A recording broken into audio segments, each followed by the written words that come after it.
사람을 위한 따뜻한 로봇을 만드는 로봇계 레오나르도 다빈치 로봇 공학자 데니스 홍입니다. 네, 예. 반갑습니다. 반갑습니다. 네, 반갑습니다. 안녕하세요. 네. Summertime in Virginia was an oven. All the kids eating ice cream with their cousins. I was studying while you was playing the dozens. Don't act like you was there when you wasn't. Running from the man, running from the badge. Don't act like you was there when you wasn't. 화상 인사를 좀 직접 해주세요. 네, 제 이름은 데니스 홍이고요. 저는 미국 UCLA 기계항공과 교수로 있고요. 로봇 연구소 로멜라, The Robotics and Mechanism Laboratory의 소장으로 있습니다. 네, 저는 로봇을 만들고 로봇을 연구하는 로봇 공학자입니다. 이거 뭐 아주 뭐 거의 뭐 랩으로 예, 소개를 하는 게 아닐까 하는 착각이 들 정도로. 예. 교수님은 언제 처음 로봇 공학자가 되어야겠다 결심하셨어요? 이거 진짜 스토리인데 옛날에 제가 어렸을 때 7살 때 영화 스타워즈를 봤는데 영화 스타워즈 보셨어요? 봤어요. 보셨어요? 당연히 봤죠. 당연히. 전 스타워즈 안 본 사람하고 얘기 안 해요. 너무너무나 감동을 받아서 집에 오는 자동차 안에서 엄마 아빠한테 나는 커서 로봇 과학자가 될 거야 얘기한 이후로 그 꿈을 계속 쫓아서 지금 이 자리에 와 있어요. 야, 이게 또 아버님이 우리 한국의 첫 탄도미사일을 개발하신 고 홍용식 교수님이세요.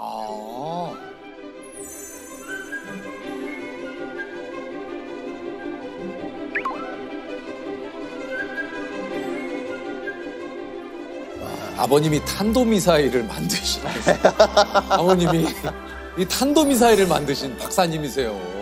어렸을 때 아버님과 같이 시간을 많이 보낼 때 뭐 무슨 뭐 로켓도 만들어 쏘고 글라이더 비행기도 많이 만들었는데 재밌었던 게 뭐냐면 그 어렸을 때 이상하게 들지 모르지만 엔지니어들은 중요한 게 수학인데 저는 수학을 되게 싫어했어요. 아, 그래요?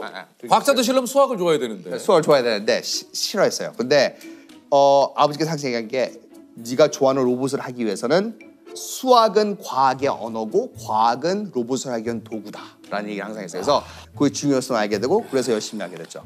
아니 지금까지 로봇은 몇 개나 만드셨습니까, 박사님? 뭐 굳이 얘기하면 40, 50개 정도? 뭐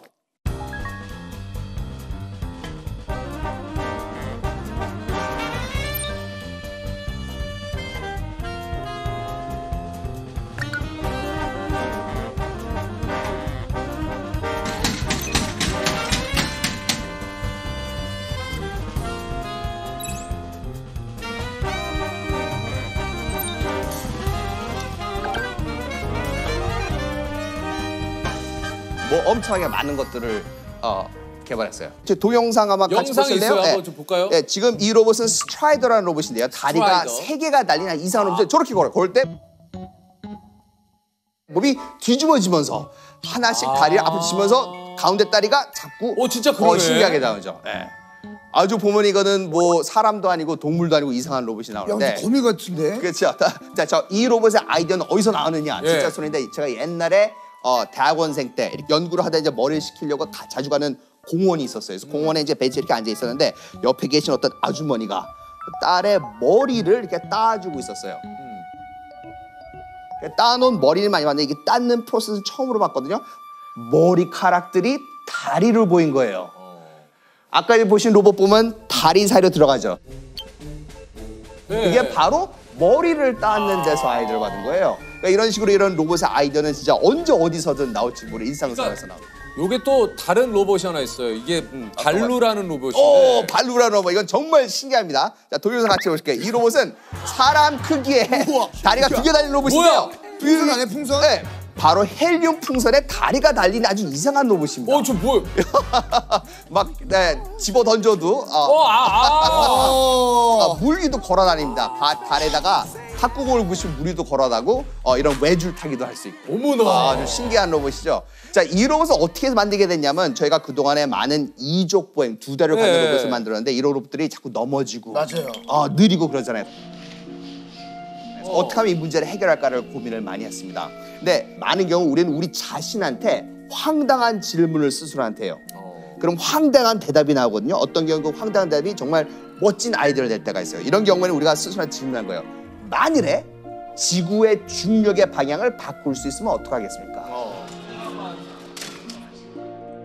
거기서 나온 아이디어가 그러면 힐륨 풍선을 쓰자. 그래서 나온 로봇입니다. 그래서 이 로봇은 넘어질 수가 없는 그런 로봇이에요. 아, 그래서 이게 벌룬해서 발루구나. 말로, 예, 말로.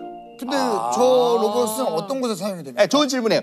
이 로봇은요, 걷는 건 잘 걷는데, 예를 들어서 뭐, 가서 뭐, 물 한 잔 줘. 그럼 물병 잡으면요, 가라앉아요. 안 되죠. 네. 그래서 이런 어떤 일을 하는 로봇이라기보다는 정보에 관한 거예요. 그래서 뭐, 저기에 막 카메라랑 화면이나 마이크로 달 수 있어서 걸으면서 뭐, 영상 통화를 할 수도 있고, 공장에서 독가스가 센다 그러면 보내서 샘플을 받아온다든가. 아니, 그 교수님이 만든 유명한 로봇들이 많은데 미국 최초로 성인 사이즈 휴머노이드 로봇. 네, 맞습니다. 아, 이게 성인 사이즈입니까? 한번 볼까요?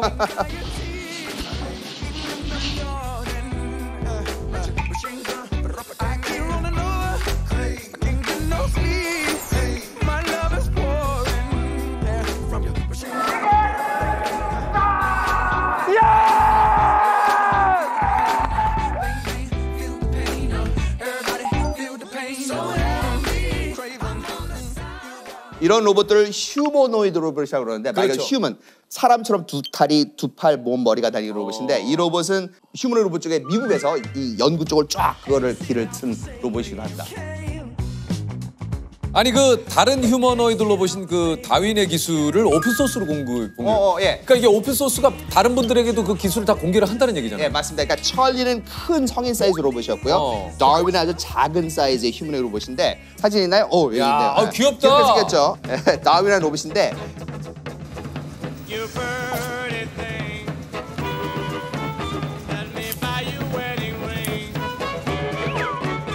Let me hear the choir sing. Bye bye. Oh, you pretty thing. 이 로봇을 갖다가 이제 저희가 논문도 내고 데모를 하니까 갑자기 전 세계에 있는 연구소들하고 막 연락이 오는 거예요. 이 다윈을 갖다가 너무 좋은데 이거 우리한테 팔아라. 근데 이게 너무 비싸고 위험하거든요. 그래서 오픈 소스로 공개했는데 말 그대로 오픈 소스. 이 로봇을 만들기 위한 모든 어디서 재료를 사야 되고 어떻게 가공을 해야 되고 모든 소프트웨어 모든 걸 다 공개라는 거예요. 그랬더니 전 세계에 막 수백 대? 그러니까 아마도 이 세상에서 가장 많이 사용되는 연구용 교육용 로봇이 아닐까 생각합니다. 여기서 잠깐만요. 예. 박사님, 이게 한편으로는 좀 그 이해가 안 되는 게 또 있습니다. 이거 수많은 돈을 들여서 만든 로봇의 그 비법을 말 그대로 저희들로 따지면 그 장사 잘 되는 그 식당에서 레시피잖아요. 이 비법을 지금 다 공개를 한 거란 말이에요. 예. 이렇게 그래서 근데 좀 창피한 얘기인데 제가 이런 돈 쪽에 좀 두네요. 친구들하고 가족들. 그럼. 아니 이걸 왜 이걸 왜? 하냐고 예. 얘기를 많이 들었어요. 근데 그러니까 그런가 하고 그런 생각이 듣긴 했는데 근데 전 그런 게 있어요. 살면서 왜 어떤 문제를 봉착하면 일단 갈림길이 많잖아요. 인생의 갈림길. 네네네. 저는 항상 살면서 인생의 갈림길에 도착했을 때 그거를 판단을 하는 비법의 방식이 있어요. 뭐예요? 제일 중요한 건 이 가슴에서 나오는 거예요. 그 우리 로봇에 스스로한테 이 질문하면 답이 항상 나와요. 어떤 질문입니까? Why did I start this in the first place? 내가 애초에 이걸 왜 시작했었지? 라는 질문하면 답이 항상 나오게 돼 있어요. 그래서 그 질문에 답이 뭐라고 나왔어요? 그래서 이거를 내가 이거 왜 시작했지? 연구용과 교육용으로 하기 위해서 개발했기 때문에 이거는 오픈 소스로 하는 게 맞다. 그래서 그런 판단을 내리긴 했습니다. 혹시 그런 걱정은 안 해보셨습니까? 그런 그 걱정보다도 그런 걱정 어린 질문 엄청나게 많이 받죠. 사람들이 물어보는 거예요. 이 로봇이 나중에 뭐 군사용으로 사람들 죽이고 그렇죠. 사람들 직업을 가지고 그런 걱정하시는 분 굉장히 많습니다. 그래서 한 가지 예를 들면은 우리 프로젝트 중에 한 거 중에 Project Sapphire, Shipboard Autonomous Firefighting Robot이라고 미국 지금 사파이어밖에 못 들었어요. Sapphire. 한번 좀 slowly please. Shipboard Autonomous Firefighting Robot. 그러니까 shipboard, 그러니까 배에서 쓰는 군함에서 사용하는 화재 진압용 휴머노이드 로봇이 사파이어 프로젝트가 파이어가 있었어요. 그래서 나왔구나. 예. 그러니까 불을 끄는 로봇이에요. 화재 진압용 로봇이에요. 너무 신나는 거예요. 정말 사람들의 목숨을 구하고 얼마나 좋은 거예요. 진짜 도움이 됐어요. 한 거예요. 그런데 갑자기 하루는 걱정이 되기 시작한 거예요. 가면서 이 로봇을 우리가 해군에 납품을 하게 되면 일단 그 기술이 저의 손을 뜨면 저는 어떻게 할 수가 없는 거거든요. 근데 만일에 그거를 해군에 줬는데 소화기 대신에 총을 쓸 수도 있는 거고 투척용 소화기 대신에 수류탄을 쓸 수도 있는 거네요. 그러니까 이것이 내가 원하지 않는 방향으로 쓸수 우리가 있겠다. 만들 수 있는 거를 어떻게 해야 되나 고민을 많이 생겼어요. 근데 이거를 진행해야 되나 관둬야 되나. 저는 개인적으로 무기가 달린 로봇은 절대로 만들지 않습니다. 왜냐하면 우리가 만든 기술이 아군이든 적군이든 하여튼 사람을 다치는 그런 하는 로봇을 만들기 싫었거든요. 네. 그래서 제가 내린 결론은 굉장히 유치하게 들릴 수 있는 결론이긴 하지만 결국은 무슨 생각을 하냐면 이걸 내가 안 하면 누군가 할 거 아니에요. 누군가 할 거면 그걸 제가 해서 조금이라도 옳은 방향으로 해야 되는 거 아닌가 그런 생각을 했었어요. 그래서 이제 보면은 그런 얘기도 많이 하죠. 망치. 예. 망치 뭐 하는 거예요? 못 박는 데 쓰는 거잖아요. 예를 들어서 누가 망치로 사람을 쳐서 다치거나 죽이겠다 쳐봐요. 그게 망치의 잘못인가요? 쓰는 사람의 잘못이죠. 그렇죠. 그럼 망치를 쓰는 사람에 관한 거니까 결국 이거는 다 결국 모든 문제는 윤리로 가는 것 같아요. 예를 들면 우리 학생들한테 많이 하는 얘기인데 노벨 아시죠? 노벨. 노벨이 노벨 알죠. 다이너마이트를 다이너마이트. 발명했죠. 다이너마이트에서 뭐 여러 가지 이런 공사하기 위해서 그러니까 이런 인프라스트럭처를 위해서 아주 위대한 발명을 만들었는데 이 다이너마이트를 결국 세계 대전에 써서 그렇죠. 많은 사람이 죽었어요. 그래서 노벨이 거기다 굉장히 이 죄책감인데 결국 거기서 엄청나게 많은 돈으로 결국 뭘 했어요? 노벨 재단을 평화상을 만들었죠. 만들었죠. 아인슈타인 상대성 이런 인류의 가장 최고의 과학적인 이거를 했는데 그게 결국 핵폭탄을 쓴 거예요. 맞아요. 그래서 아인슈타인은 자기의 명성을 사용해서 이런 핵 반대 운동을 합쳤어요. 그래서 저는 그렇게 부자도 아니고 그렇게 유명한 사람도 아니기 때문에 제가 하는 거는 우리 학교에서 학생들한테 적어도 뭐 한 달에 한두 번 정도 무슨 신문 기사를 보고 학생들과 같이 토론을 많이 해요. 그래서 공학자로서 굉장히 중요한 것. 우리가 개발한 기술이 사회에 어떤 영향을 미칠지 고민하는 자세. 그거에 대해서는 꼭 가르치죠. 교수님이 후쿠시마 원전에 이게 투입이 된 적도 있다고 그래요? 후쿠시마 원전 사건 기억나십니까? 알죠. 목숨을 걸고 후쿠시마 원전에 들어갔었어요. 그 얘기는 사실 사람들 별로 안 하는데 굉장히 무시무시한 스토리였거든요. 이쪽 지역하고 똑같이 생겼는데 여기 있으면은 방사능 때문에 죽고 여기 있으면은 괜찮아요. 삐삐 뭔지 아시죠? 옛날에 네네. 있었던 삐삐. 그러니까 이렇게 삐삐 같이 생기는데 이렇게 부착하는데 그게 이제 방사능을 측정하는 장치예요. 네. 그래서 저를 비롯한 이제 몇 명 과학자들하고 이렇게 해서 인솔자를 딱 하는데 엄청 겁나잖아요. 그래서 막 다리 긴장이 가는 거예요. 삐삐 소리 나면 다들 이러 보고 숫자 서로 하다가 천천히 가다가 또 이게 하다가 삐삐 하면 다들 놀라서 이렇게 보고 엄청나게 무섭게 들어가. 그래서 가서 이제 몇 가지 실험 같은 걸 했어요. 이제 팩벗이라는 로봇이 있는데 그걸 갖다가 그 원전에 집어넣는 이 화면을 보고 있는데 로봇이 들어가는 거야. 들어가는데 이제 카메라를 돌리니까 이 화면에 갑자기 흰색 점들이 띠띠띠띠 보이기 시작해요. 근데 그게 뭐냐면은 방사능 때문에 카메라 안에 있는 이 센서 소자 있잖아요. 이게 닿을 때마다 소자가 죽는 거예요. 그래서 찌 돌리면 갑자기 삐 더 하얘지더 이거 돌리니까 화면이 빡 꺼져버리는 거예요. 그러니까 방사능 때문에 카메라가 죽어버리는 거예요. 그래서 그런 거 보고 막 갑자기 소름이 막 끼치는 거예요. 제일 처음에 한 프로젝트가 바로 DARPA Urban Challenge 무인 자동차 대회에서 출품한 자동차인데 2007년도로 들어와서 옛날 2007년 왔을 때 사람들이 무인 자동차 있을 것 같아요. 그러면은 2007년은 스마트폰도 나오기 전이에요. 그래서 그러니까 그때까지 사람들이 공상과학이라고 생각했던 진짜 무인 자동차를 하는 대회였어요. You know, again, no one is in it. Odin is driving itself.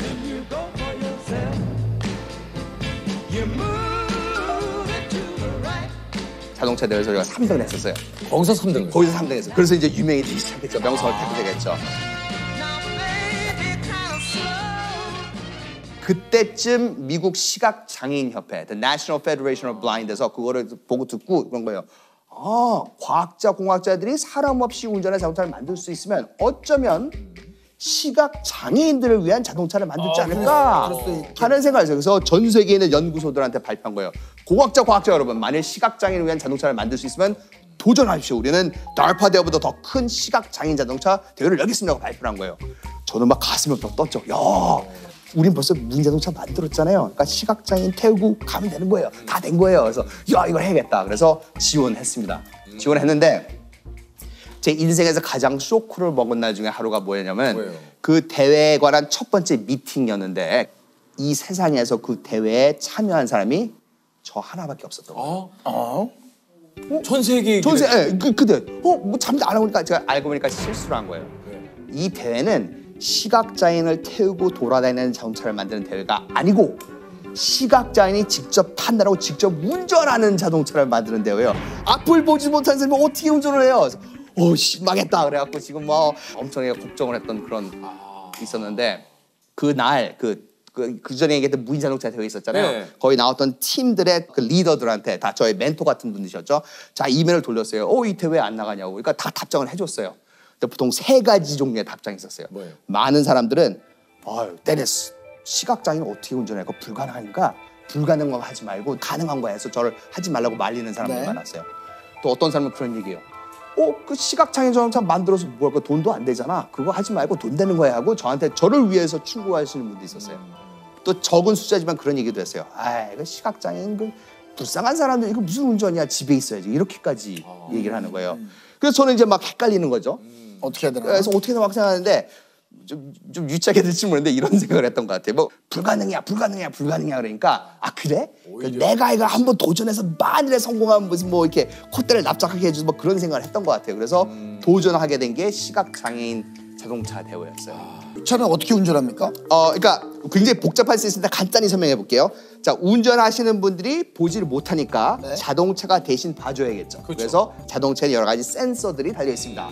카메라도 달려 있고 레이저 센서도 달려 있고 문제는 그 정보를 운전하는 사람한테 눈이 아닌 다른 방식으로 정보를 빨리 그리고 정확하게 운전할 수 있을 만큼 전달하는 건 장치가 중요한 거죠. 그래서 많이 개발한 게 비시각 인터페이스. 어떻게 하면 눈 대신에 다른 방식으로 정보를 전달할 것인가? 어떻게 할 것 같아요? 눈 대신에 정보를 전달하는 소리. 방법은 소리. 좋은 아이디어. 소리를 제일 처음 했는데 잘 되긴 했는데 일부러 소리는 안 하기로 했어요. 왜냐하면은 시각 장애인들도 운전하면서 우리랑 똑같은 생활을 하고 싶으니까 옆에 있는 친구랑 얘기도 하고 음악도 듣고 싶잖아요. 그래서 일부러 그래서 소리가 제일 쉽긴 하지만 소리 있는 채널은 건드리지 않았어요. 네. 또 촉감도 있을 수 촉감도 있을 수 있죠. 네. 뭐 또 재밌는 게 뭐냐면 옆에 있는 에어픽스라는 장치인데 컴퓨터 화면 같은 건데 이 압축 공기로 그림을 그려요. 수천 개의 점에서 압축 공기가 나오는데 이 원하는 모양대로 압축 공기가 나오면 손을 올려놓으면 그림을 느낄 수가 있어요. 그래서 앞에 길이 이쪽에 있고 앞에 자동차가 있고 잘못 걸어갔다가 느낄 수도 있고요.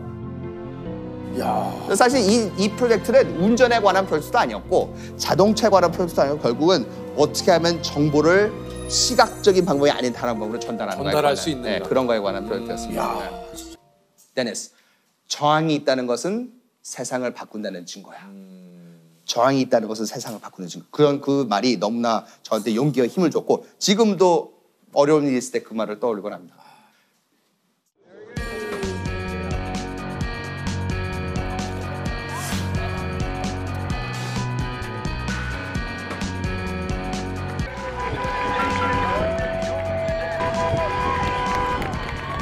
Well, there comes the first box, and now let's see if Mark avoids it. He does. The barrels that are set up there.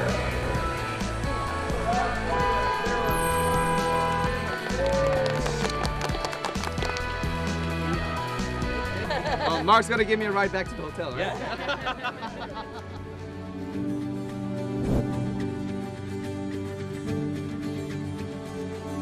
아니 그저 요즘 로봇을 또 만들고 계실 텐데 살짝 공개 안 됩니까? 아까 제 다윈 OP라는 네네네네. 오픈 개방형 로봇 만들었잖아요. 그게 굉장히 성공적이었는데 결국 그것도 이제 옛날 기술이에요. 이제 우리 로봇 공학자, 과학자들이 필요한 건 새로운 다이나믹하게 움직여 정말 그런 로봇이 필요한데 이번에 새로 브루스라는 조그만 휴먼 로봇을 만들었는데 그건 뭐야? 처음으로 이 퀴즈에서 발표합니다. 뭡니까? 오픈 소스로 공개할 예정이에요. 그래서 이것도요? 네, 23년 초에 공개를 할 건데 엄청나게 큰 이 영향이 있을 거고 또 하나 아주 컨버전 아르테미스라는 로봇 휴먼 로봇을 만드는데 이거는 그냥 걸어 다니는 로봇이 아니고 정말로 뛰어다니고 어떤 종류의 스포츠를 기네스 월드 레코드 깰 수 있을 정도로 뭘 할 수 있는 어떤 로봇을 발표할 예정으로 있습니다. 그러니까 기네스를 깬다라는 건 인간이 세운 기록을 뛰어넘는.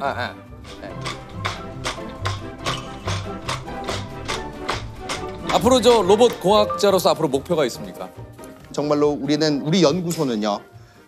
우리가 개발한 기술이 정말 사회를 이롭게 하고 사람들의 행복을 주는 기술을 개발하는 그런 믿음과 신념이 있어요. 그래서 다음 달에 또 만나면 어떤 로봇을 만들고 있을지 저는 모르지만 한 가지 정말 약속드릴 수 있다는 건 그게 어떤 종류의 로봇인지는 모르지만 그 로봇은 정말로 사람들한테 행복을 주고 사회를 이롭게 하는 그런 따뜻한 기술이 될 거라는 거는 제가 약속드릴 수 있습니다.